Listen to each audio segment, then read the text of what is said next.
찬미예수님, 매일 강론을 올리는 집사 파더입니다. 오늘은 2020년 11월 18일 연중제 33주간 수요일입니다. 이번 주부터 계속해서 요한 묵시록의 내용이 독서로 나오고 있습니다. 오늘 나오는 내용은 요한 묵시록 4장 1절부터 11절의 내용입니다. 우리는 요한 묵시록을 생각하면 어려워합니다. 왜냐하면 알 수 없는 비유와 표현들, 그리고 상징들로 인해서 이것이 무엇을 뜻하는 것인지 고민하기 때문입니다. 이 숫자는 무슨 의미일까? 이 동물은 무엇을 뜻할까? 이것이 지칭하고 있는 것은 어떤 의미일까? 다양한 고민 속에서 요한 묵시록이 지니고 있는 대주제는 놓치고 지엽적인 부분에만 집중하게 됩니다. 요한 묵시록을 읽으면서 중요하게 생각해야 되는 부분은 숫자와 상징에 집중하는 것이 아니라 거시적인 관점으로 요한 묵시록이 주고자 하는 메시지 자체를 읽으려 노력하는 것입니다. 왜냐하면 묵시문학 자체가 그 당시의 시대적인 문학 양식을 모아서 하나의 양식으로 표현한 것이기 때문입니다. 오늘 나오는 4장의 내용에서 요한이라고 불리우는 인물이 환시를 보게 됩니다. 그리고 다양한 상징들과 표현들로 무엇인가를 설명하고 있습니다. 그래서 우리는 그것이 상징하는 것이 무엇인가에 집중하게 됩니다. 하지만 그 상징적인 요소들이 아니라 주제를 살펴보아야 합니다. 그 이유는 묵시록에서 쓰여있는 내용들이 대부분 다른 내용에서 가져온 것들이기 때문입니다. 오늘 나오는 4장의 내용도 이사야서 6장의 이사야의 소명사와 전의 내용과 에젤키엘 1장의 환시의 내용을 가져온 것입니다. 그 내용들과 더불어서 그리스 문화권에서 성행했던 다양한 문학적 양식들을 가져와 표현한 것이기 때문에 세부적인 부분에 집중하기보다는 저자가 주고자 하는 메시지를 떠올리며 읽는 것이 더 중요합니다. 설명이 길었는데 그렇다면 4장에서 주고자 하는 메시지는 무엇일까요? 그것은 환시를 통해서 지금 살고 있는 세상이 허물어지고 새로운 세상이 온다는 것을 보여주고 있는 것입니다. 이사야서도 에젤키엘도 천상의 환시를 통해서 다가올 미래를 예언했듯이 묵시록도 마찬가지의 방법을 사용하고 있습니다.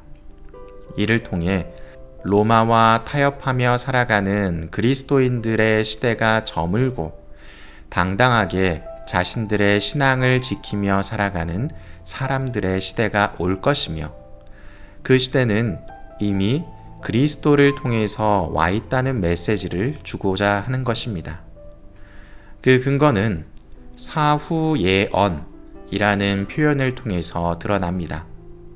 사후예언이란 이미 일어난 일에 대해서 앞으로 일어날 것처럼 예언하는 것을 의미합니다. 묵시록은 기원 후 95년경에 작성되었습니다. 그 말은 그리스도의 죽음과 부활, 승천을 경험한 세대라는 의미입니다. 요한 묵시록의 5장부터 나오는 어린 양은 그리스도를 뜻합니다. 어린 양을 통해서 새로운 세상이 올 것이라는 의미는 이미 일어난 일에 대한 예언이라고 볼 수 있습니다.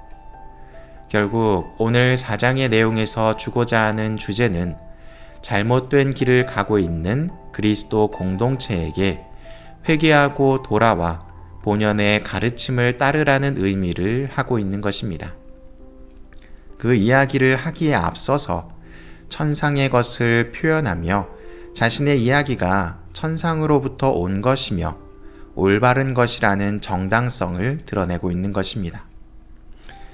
오늘 복음은 루카복음 19장 11절에서 28절의 말씀입니다. 어제 나왔던 탤런트의 비유와 주제는 동일합니다.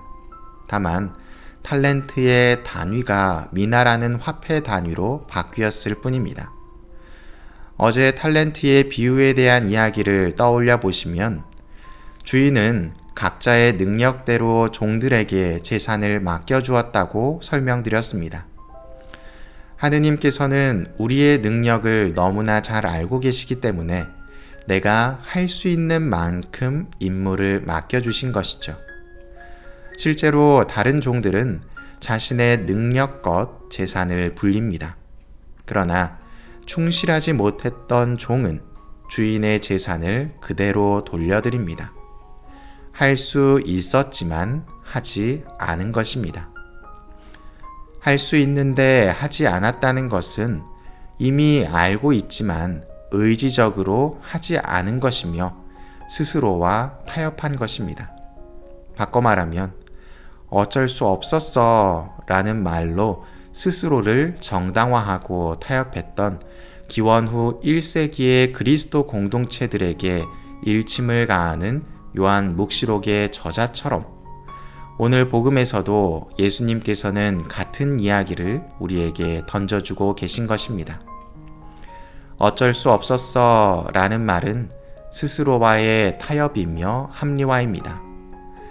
타협이며 합리화라는 사실은 스스로가 가장 잘 알고 계실 것입니다.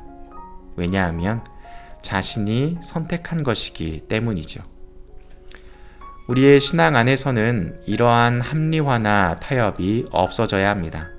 때로는 하느님의 기준에 맞는 무식함과 무논리적인 모습을 지녀야 할 때도 있습니다. 그것이 나를 내려놓고 하느님의 뜻을 따르는 길이 되기도 하기 때문입니다. 사랑합니다.